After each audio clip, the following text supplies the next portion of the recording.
नमस्कार, जय हिंद दोस्तों। मेरा नाम है वीरेंद्र कुमार और आपका स्वागत है मेरे यूट्यूब चैनल स्टडी विथ वीर में। तो जैसा कि दोस्तों आप जानते हैं, हम शिक्षण प्रभाव तत्व पढ़ रहे थे। हमने 3 टॉपिक पढ़ लिया था उसका। आज हमारा शिक्षण प्रभाव तत्व का लास्ट टॉपिक है शैक्षिक वातावरण। चलिए उसे समझते हैं। ठीक है दोस्तों, शैक्षिक वातावरण, एजुकेशनल इन्वायरमेंट, ठीक है, जहाँ पढ़ाई करते हैं स्कूल में, कॉलेज में, लाइब्रेरी में, ठीक है, उसका वातावरण कैसा है, उसका माहौल कैसा है, ठीक है, वही इसमें बताया गया है शैक्षिक वातावरण। चलिए इसे अच्छे से समझते हैं। ठीक है दोस्तों, शैक्षिक वातावरण को हमने 3 पैमानों में बांटा है। ठीक, मनोवैज्ञानिक वातावरण, सामाजिक वातावरण और तीसरा है भौतिक वातावरण। ठीक है, देखिए इसे पहला देखते हैं। मनोवैज्ञानिक वातावरण ये क्या है?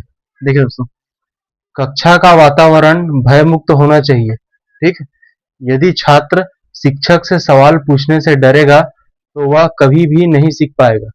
एक सुरक्षित और प्रोत्साहन देने वाला माहौल छात्र की रचनात्मकता को बढ़ाता है।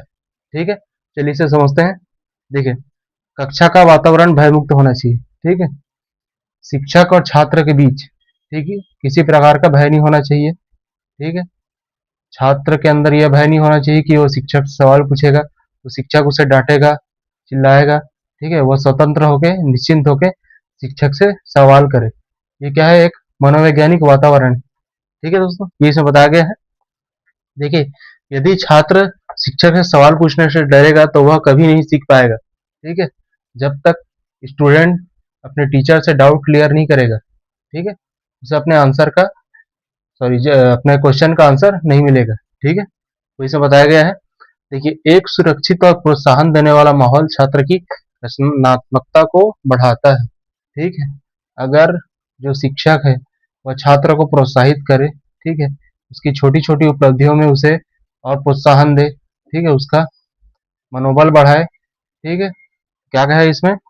उसकी छात्र की क्या बढ़ेगी? रचनात्मकता बढ़ेगी। ठीक है, उसके अंदर कैपेबिलिटी बढ़ेगी, वो और अच्छा पढ़ाई करेगा और अच्छा काम करेगा। ठीक है, ये क्या है? मनोवैज्ञानिक वातावरण है। ठीक है, समझ गए? चलिए सेकंड पॉइंट पढ़ते हैं। देखिए सेकंड क्या है? सामाजिक वातावरण।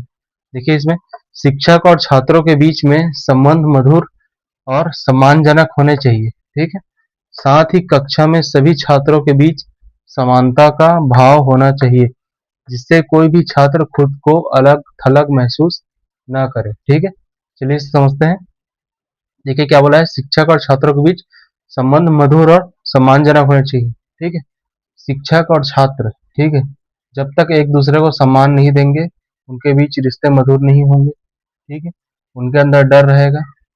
ठीक है, ना शिक्षक छात्र से खुल खुल के बात कर पाएगा, ना छात्र शिक्षक से खुल के बात कर पाएगा। ठीक है, तो क्या है? उनके बीच एक अंडरस्टैंडिंग होनी चाहिए, एक मधुर वातावरण होना चाहिए, ताकि एक दूसरे को समझ सके। ठीक, और इसमें क्या बोला है? साथ ही कक्षा में सभी छात्रों के बीच समानता का भाव होना चाहिए। ठीक है, जितने भी छात्र हैं, ठीक है, सबके बीच समानता होनी चाहिए।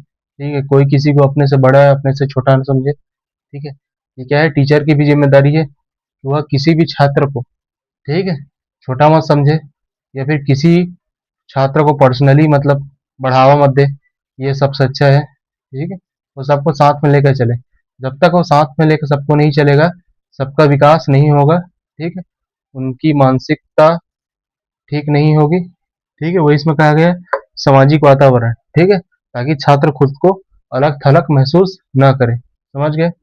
बढ़ते हैं लास्ट पॉइंट पे, भौतिक वातावरण। ठीक है, शोर शराबे से दूर, शांतिपूर्ण और ध्यान केंद्रित करने योग्य स्थान शिक्षण के लिए सबसे अच्छा होता है। ठीक है, क्या बोला है? शोर शराबे से दूर, शांतिपूर्ण और ध्यान केंद्रित करने वाला योग्य स्थान। ठीक है, जहां भी आप शिक्षण ग्रहण करते हैं, ठीक है, उसके आसपास का एरिया हो गया, वो क्या है? शांत होना चाहिए। ठीक है, किसी प्रकार का शोर शराबा, हल्ला, ठीक है, वहां नहीं होना चाहिए। अगर माहौल अच्छा रहेगा, शांतिपूर्ण रहेगा, ठीक है, तो क्या है? छात्र अच्छे से ध्यान केंद्रित कर पाएगा, अच्छे से पढ़ाई कर पाएगा। ठीक है, उससे पढ़ाई में किसी भी प्रकार की कोई कठिनाई नहीं होगी, वो इसमें कहा गया है। देखिए दोस्तों, शैक्षिक वातावरण को हमने 3 पैमानों में बांटा था। मनोवैज्ञानिक वातावरण, सामाजिक और भौतिक वातावरण। ठीक है, मनोवैज्ञानिक, सामाजिक और भौतिक। ठीक है, यहीं पे शैक्षिक वातावरण का टॉपिक खत्म होता है और यहीं पे शिक्षण प्रभाव तत्व का टॉपिक भी खत्म होता है। ठीक है दोस्तों, नेक्स्ट क्लास में हम हमारा नेक्स्ट टॉपिक पढ़ेंगे उच्च अधिगम संस्थानों में शिक्षण की पद्धति। ठीक है दोस्तों, हमारा नेक्स्ट टॉपिक क्या है? उच्च अधिगम संस्थानों में शिक्षण की पद्धति। याद रखिए दोस्तों, हम शिक्षण अभिवृत्ति पढ़ रहे थे। ठीक है, शिक्षण अभिवृत्ति के अंतर्गत ही ये सब टॉपिक आ रहे हैं। ठीक है, शिक्षण प्रभाव तत्व भी उसी के अंतर्गत का टॉपिक था जो कि आज समाप्त हो गया है। अब शिक्षण अभिवृत्ति के अंतर्गत ही ये हमारा नेक्स्ट टॉपिक है उच्च अधिगम संस्थानों में शिक्षण की पद्धति। ठीक है, समझिए दोस्तों, इसमें किसी भी प्रकार का डाउट होगा तो आप कमेंट सेक्शन में हमें लिख सकते हैं। धन्यवाद। जय हिंद।